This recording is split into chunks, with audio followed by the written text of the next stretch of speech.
Nous allons maintenant retrouver nos deux jardiniers et aujourd'hui, ils sont en plein déménagement. Et il y a une chose qu'il faut absolument savoir, c'est si on déménage, on a le droit de prendre nos plantes, y compris nos arbres. La semaine dernière, nos deux jardiniers ont fait du shopping et se sont lâchés. De bons outils pour sarcler, biner, bêcher, balayer, bref, pour jardiner. Ils auront bien besoin de ces outils parce qu'au programme aujourd'hui, déménagement des plantes. Oh là là là là. Alors là, il y a un sacré boulot, là. Ça, je peux te dire. Non. Ça, c'est un boulot. Et puis pour l'arracher, on va tout simplement l'entourer avec une ficelle de manière à ce qu'on ait de la place pour travailler proprement.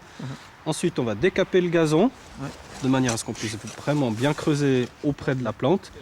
Et puis une fois qu'on a enlevé le gazon, on va commencer à faire un cône de terre et puis creuser dessous. D'accord. Mais bon, il y a un sacré boulot. Il a quel âge, ce bébé, là? Là, il a 5 ans, c'est le dernier moment pour le déménager. Mais ça va encore. 5 ans, c'est pas vieux pourtant. Mais on finit de parler, maintenant c'est au boulot, Jean-Luc. Les plantes, c'est comme nos meubles, elles sont à nous. Quand on déménage, même les arbres, s'ils ne sont pas trop grands, on peut les prendre pour les transplanter dans notre nouveau jardin. Il faut simplement respecter quelques règles et surtout ne pas déménager les plantes n'importe quand.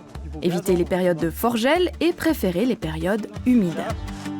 Oh, c'est le temps idéal pour faire ça. Parfait. Il fait frais, humide. C'est le coup. Alors maintenant, on va faire premier cercle en tranchant tout autour. Oui. De manière à ce qu'on ait une bêche de largeur. Ça, on pourra bien aller en profondeur après. Ça marche? Oui. Alors attention, c'est parti. Bon, pour cet arbre, ça va chauffer. C'est un travail qui demande de la force et du doigté. Et c'est une bonne idée de tester vos capacités de bêcheur sur un terrain vierge, avant de débuter sur votre arbre préféré. Et là, on va encore reprendre 10-15 cm avec la triandine cette fois pour éviter de blesser les racines. Et puis pour amoindrir la motte pour qu'elle soit transportable. Là on voit, c'est parfait, ce chevelu là, c'est exactement ça qui va faire la reprise idéale. Et puis quand on a si peu de grosses racines et que du fin, c'est que la motte elle est bien dimensionnée. Il ne faut ni couper ni abîmer les cheveux ou le chevelu de l'arbre. Mais c'est lourd et là, il faut de l'aide pour le sortir de terre. Les jeunes, venez voir donner un coup de main, s'il vous plaît. Là, il faut du renfort. Puis dans le mot renfort, il y a le mot fort. Alors, c'est bon, on y va. Ready? Oh. Et c'est plus. Voilà, là.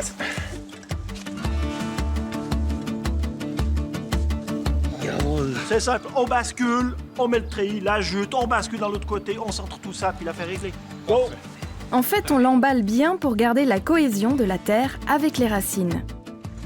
Tissu et treillis, le tout bien serré, et c'est prêt pour le transport. Voilà, un peu à gauche, tu vas nous manger des limaces un peu plus loin, d'accord? OK, ciao Bob. Hein? Puis pour les vivaces, ce qu'on va faire, c'est qu'on va employer une triangline, parce que avec la bêche, ça va péter les racines, ça va les abîmer. Donc avec une triangline, c'est plus délicat.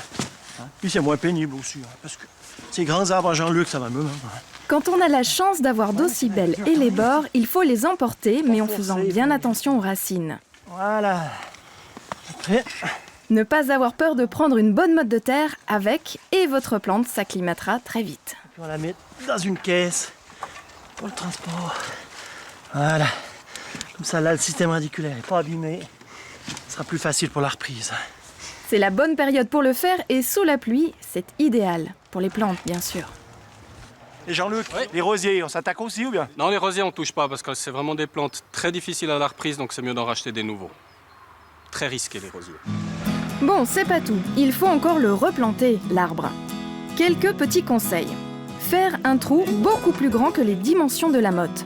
Ne pas mettre de fumier directement autour des racines. Faire une cuvette et arroser, arroser et arroser.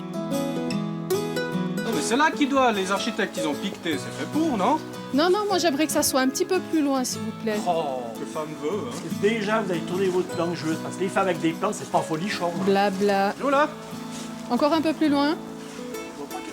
Trop loin. Non, là. plus en bas. Plus en bas. Presque parfait, c'est bon. Oh! Bon, on Ça fait. ira très bien, merci. L'œil féminin.